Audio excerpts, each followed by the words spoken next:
The UK has some fantastic racing circuits. From the legendary Silverstone, fantastic Brands Hatch and Donington Park, the slightly terrifying Thruxton, and the undulating hills of Nog Hill. Unfortunately though, there are many tracks that have simply been lost to time, and this is what we're going to be exploring today. The UK's forgotten racing circuits. We'll start with Long Ridge, not to be confused with Long Bridge, which is where British Leyland produced such excellent vehicles like the Austin Allegro. Long Ridge was the world's first and potentially only racing circuit built in a quarry. Its history can be traced back to rally stages in the 1960s, however, the track officially opened in 1973 and was just 0.43 miles long, making it one of the shortest race circuits in the UK. This small size meant races were restricted to just 6 cars. This was later extended to 8 and then 10. It hosted a round of the British Rallycross Championship in 1976, and some Formula Libre events containing F1 and F2 cars were even raced there.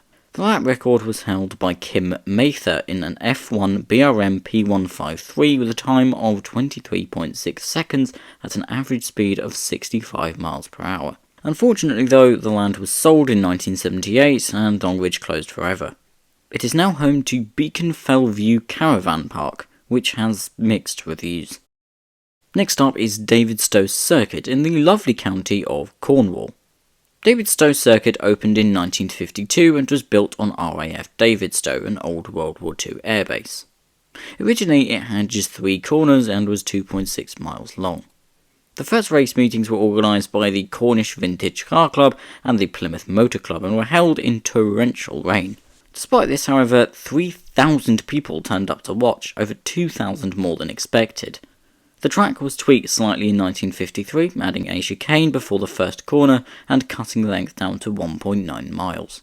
2 race meetings were planned that year. The first was held in foggy conditions and contained a 1500cc sports car race won by MG Llewellyn in an MGTD and a 20-lap Formula 3 race.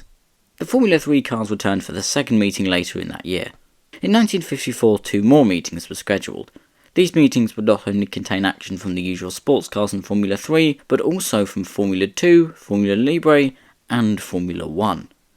The first meeting, the 1954 Cornwall MRC Formula 1 race, was held on the 7th of June and drew an audience of 20,000, despite the rain.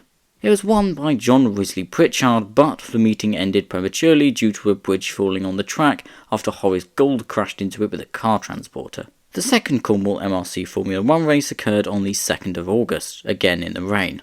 It was won by John Coombs in a Lotus Mark 8. This was Lotus's first ever F1 win. Despite the fact that the Mark 8 was actually built as a sports car, some regulation allowed it to compete as an F1 car. The third and final Cornwall MRC F1 race occurred the following year on the 30th of May 1955. Finally, in sunny conditions. Unfortunately, this would be Davidstow's last race meeting. Leslie Marr won not only the F1 race but also the Formula Libre race, which was the last race ever held at Davidstow. He even set a new lap record with a time of 1 minute and 14 seconds. Nowadays, Davidstow is used by microlights and gliders and is home to the Cornwall at War Museum, which I have actually visited. It's pretty cool. They have this weird-ass room full of mannequins and a sign that says World War XI for some reason. I suggest you visit. Thirdly, we have Crystal Palace Circuit. Opening in 1927, the mile-long track ran on the paths of Crystal Palace Park in South London. It was expanded to 2 miles in December 1936, and on the 7th of July 1937 the first London Grand Prix was held. 20 cars entered and it was won by Prince Bira, who, by the way, has one of the most insane life stories. He was a member of the Thai royal family who began racing in the mid-30s, eventually becoming a Formula 1 driver. He also competed in sailing events at the Summer Olympic Games and was an amateur pilot. What a legend. Anyway, he won the London Grand Prix in 1937 and 1938, and he also won the 1937 International Imperial Trophy at Crystal Palace, which was one of the first ever televised motor racing events. Unfortunately, there was a world war a few years later and the racing was put on hold until 1953. The circuit was reduced to 1.4 miles, and due to noise complaints it was restricted to just 5 days of racing per year. This, however, did not stop Crystal Palace Circuit from showcasing some amazing action. from non-championship F1 races to F2 and 3 to sports car races and even my beloved British Touring Car Championship, or British Saloon Car Championship as it was known in ye olden days. Unfortunately though, despite the popularity of the track, people began to realise that racing Formula 1 cars around a park wasn't the safest idea. Despite some expensive safety improvements, the final meeting happened in 1972, but club racing events were still held until the track finally closed in 1974. Today, there are many remnants of Crystal Palace Circuit and the majority of the track can still be traced. Racing actually returned to the park in the late 90s with a series of sprint races. These were held for a few years but resumed in 2010 and were held up until 2019. However, if you'd like to experience racing around the old circuit yourself, there is a very good Crystal Palace mod for rFactor 2, and it's also available in the 1998 video game Grand Prix Legends. It's actually a pretty fun track to be honest. Anyway, the fourth and final track we will be discussing is Grantstone Lodge Circuit.